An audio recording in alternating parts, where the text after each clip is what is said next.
Shalom. Dalam memahami kitab suci, kita nggak boleh ambil satu ayat lalu kita percayakan sebagai dasar.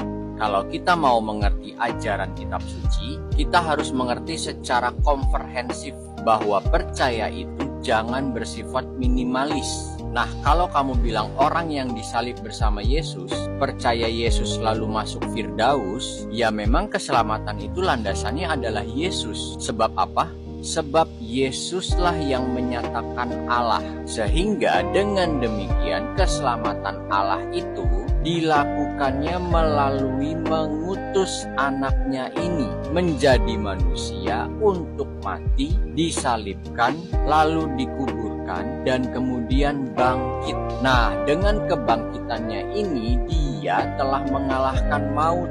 Jadi landasan Allah menyelamatkan manusia adalah melalui turunnya anaknya atau turunnya firman-Nya.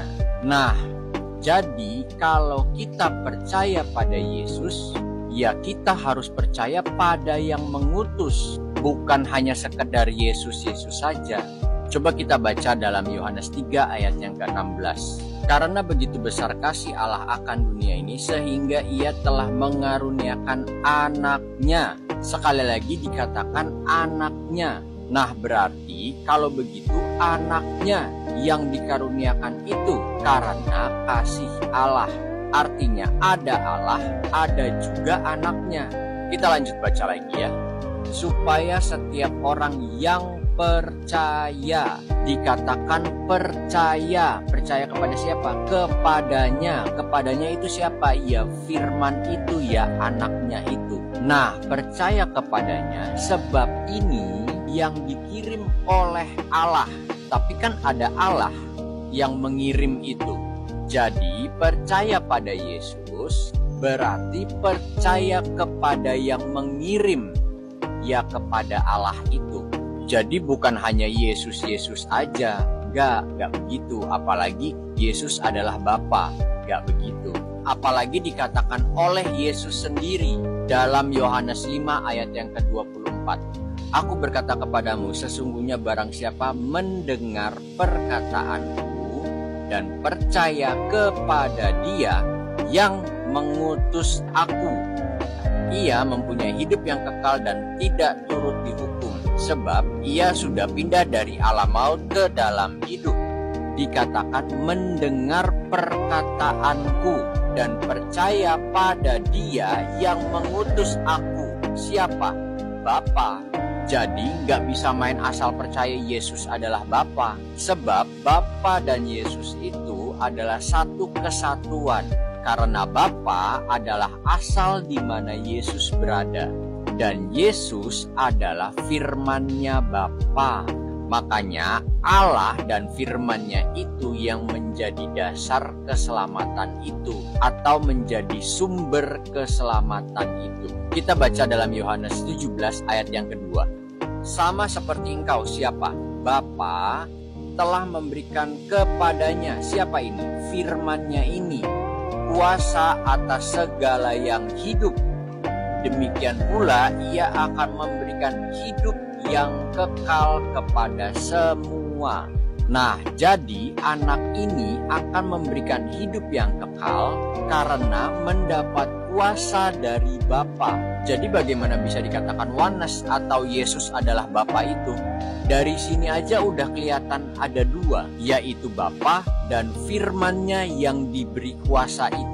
Sehingga akhirnya karena kuasa menghidupkan orang mati itu berasal daripada Bapa, maka Bapa dan Putra atau Allah dengan firman-Nya ini yang turun ke dunia ini menjadi sumber keselamatan itu. Sekarang kita baca ayat yang ketiganya.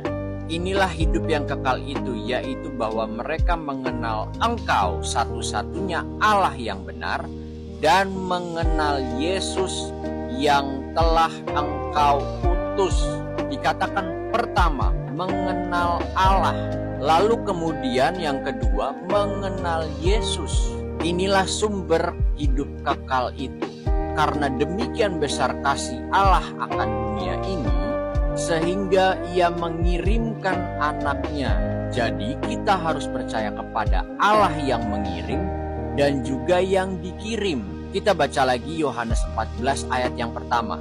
Janganlah gelisah hatimu, percayalah kepada Allah, percayalah juga kepadaku. Jadi bagaimana bisa dikatakan oneness gak masalah atau Yesus adalah Bapa itu? Kita buka lagi Roma 10 ayat 9-10. Sebab jika kamu mengaku dengan mulutmu bahwa Yesus adalah Tuhan, saya stop di sini.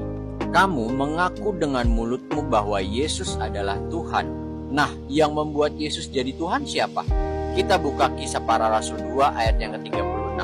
Jadi seluruh kaum Israel harus tahu dengan pasti bahwa Allah telah membuat Yesus yang kamu salibkan itu menjadi Tuhan dan Kristus.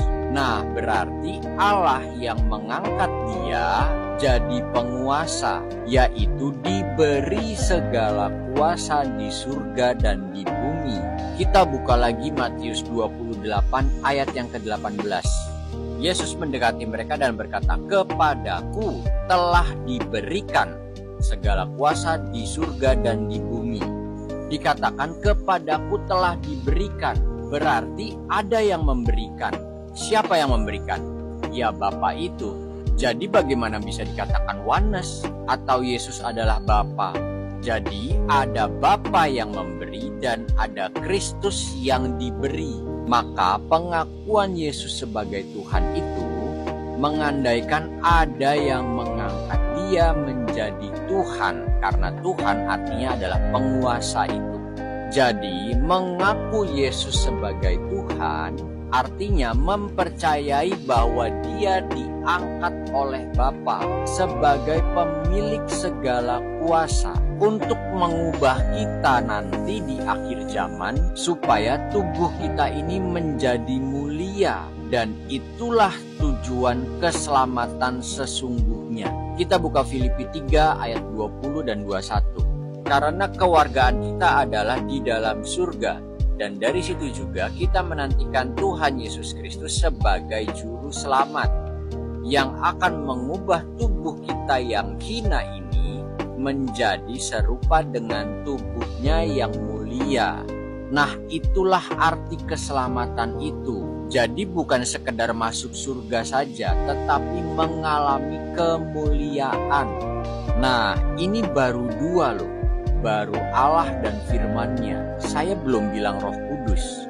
Jadi bagaimana bisa dikatakan Yesus adalah Bapa, Roh Kudus adalah Yesus, seperti yang oneness katakan? Karena Roh Kudus adalah yang membuat pengertian antara Allah dan kemudian firman yang menjadi manusia, sehingga manusia dapat mengerti tentang ini semua, dan itu adalah karyanya Roh Kudus. Jadi bisa nangkep ya apa yang kita maksud tentang doktrin Tritunggal ini dan perbedaannya dengan doktrin yang lain. Jadi nggak sekedar percaya Yesus aja atau Yesus adalah Bapa itu, sebab kita harus percaya kepada Allah yang mengutus Yesus dan percaya kepada Yesus yang menyelamatkan itu. Jadi ini yang bisa saya jelaskan tentang video kali ini. Tuhan Yesus memberkati.